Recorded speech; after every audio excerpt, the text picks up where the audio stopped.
Le blog Muni Paris de Sciences Po. Je félicite Sciences Po, le blog Muni Paris. Ah oui, merci. oui. Je les ai déjà eus.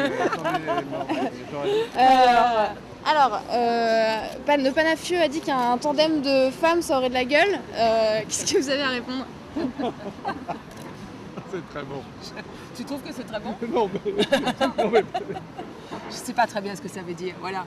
Moi, disons que pour être plus sérieux, je suis plutôt sur les idées ou sur le projet ou sur l'idée d'avoir une gestion moins partisane de la ville, et ça sur des problèmes plus sérieux. La vérité, on peut faire toujours tous les jeux de mots qu'on veut, mais je pense que il faut avoir plutôt une attitude, je dirais, un peu plus ouverte peut-être.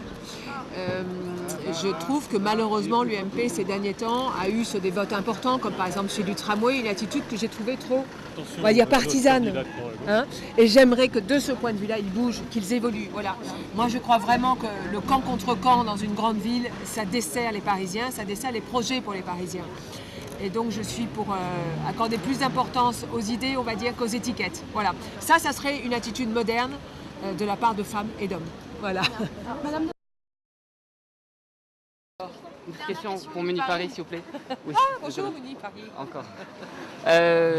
Quand Bertrand Delanoë annonce des accords possibles avec le Modem ou les Verts, il dit toujours qu'il y a deux points sur lesquels il ne transitera pas, la régie de l'eau et les 210 logements pour les infirmières, Moi, je ne pour lesquels vous aviez voté contre en juin 2006. Je ne fais pas de politique en posant des conditions.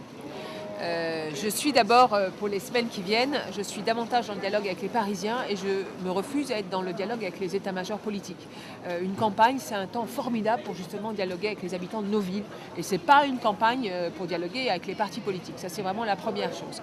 Deuxièmement, moi, je demande qu'on essaye de ne plus faire preuve d'idéologie ou de dogmatisme. Par exemple, pour la gestion de l'eau. C'est un très très bon exemple. La concession va arriver à terme là dans un an.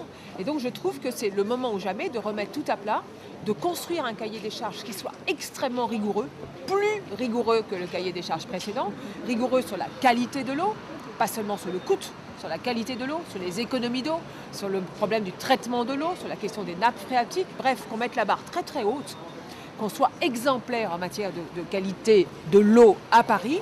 Et ensuite, on regarde qui peut le mieux répondre à cela. Est-ce que c'est privé ou est-ce que c'est public, c'est-à-dire remunicipaliser l'eau?